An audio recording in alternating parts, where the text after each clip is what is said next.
Hello, my dear students. I'm Dr. Vaishali Bharambe, Professor Anatomy.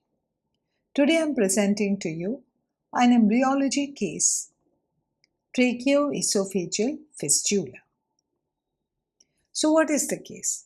A full-term male neonate, aged 2 days, is brought to the neonatal intensive care unit because of repeated episodes of coughing, choking, cyanosis whenever breastfeeding is attempted. The mother gives a history of polyhydramnios during pregnancy. Baby has excessive salivation and regurgitation of milk after feeds. Baby's abdomen appears distended. Both the lungs have crepitations. Feeding tube introduced through the mouth does not reach the stomach. On X-ray, you can see the feeding tube lying coiled somewhere in the thorax. Now, this is your case. These are the series of questions you need to solve on them. Let's solve them one at a time, okay? So first question, what is the most likely diagnosis? There is an abnormal communication between the respiratory and digestive passages, that is clear. So it's most likely to be esophageal atresia with distal tracheoesophageal fistula. So you can see the fistula here. Upper esophagus is ending blindly and lower esophagus is communicating with the trachea. So, to understand this, let's answer the next question. Describe the development of trachea and esophagus in short. Which structure normally separates them? So, you understand that foregut tube is a single tube. At some point, it gives rise to respiratory diverticulum. The dorsal part of the foregut finally develops to form the esophagus. The ventral part forms the trachea, separated by the tracheoesophageal septum. See here.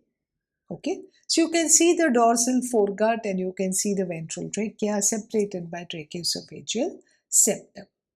What developmental error happened here now to produce a TEF or a tracheoesophageal fistula? Abnormal formation or deviation of tracheoesophageal septum. As a result, upper esophagus has become blind. Lower esophagus remains connected to the trachea. Why is the mother saying she had history of polyhydramnios? Why? So normally the fetus is swallowing the amniotic fluid. Now with esophageal atresia, baby's swallowed amniotic fluid cannot reach the stomach.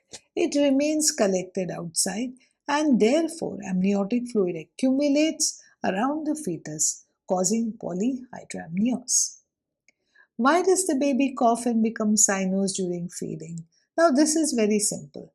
Milk which has entered the blind pouch is unable to go anywhere. It regurgitates and then it enters into the trachea, causing choking, cyanosis as well as aspiration pneumonia. Why is gas present in the stomach? This is again simple. Lower esophagus is connected to the trachea here. So every time the person breathes, some amount of air also enters through the esophagus into the stomach, causing the abdomen to become distended. If you are enjoying this, do please like, share and subscribe to my channel.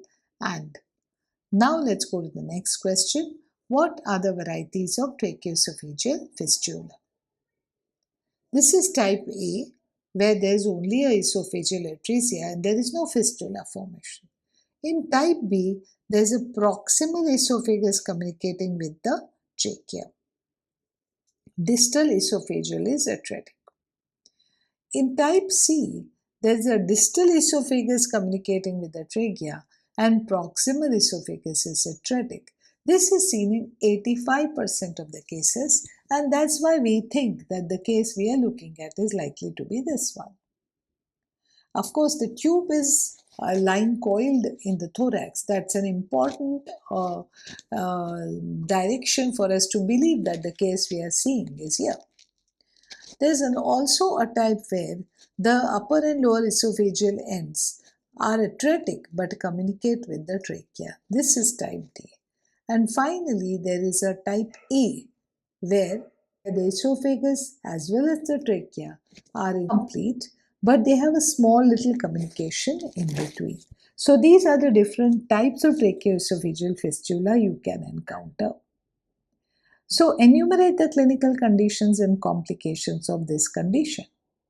So excessive salivation, regurgitation of food, coughing, choking, cyanosis, respiratory distress, abdominal distension are all signs of clinical of this baby.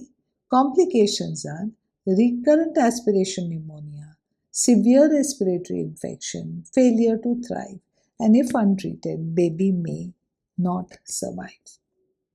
Finally, let's answer one last question.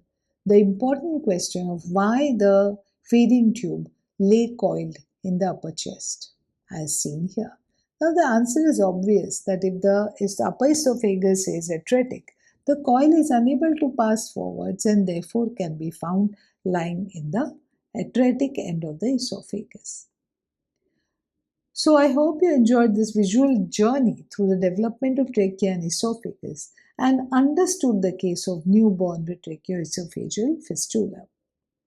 At VB Anatomy, we believe that anatomy comes alive when embryology, surgical anatomy, and clinical medicine come together. For more such clinically oriented, embryology based surgical anatomy videos, keep watching VB Anatomy. Study with VB Anatomy, understand anatomy, and apply anatomy in your clinical studies and practice.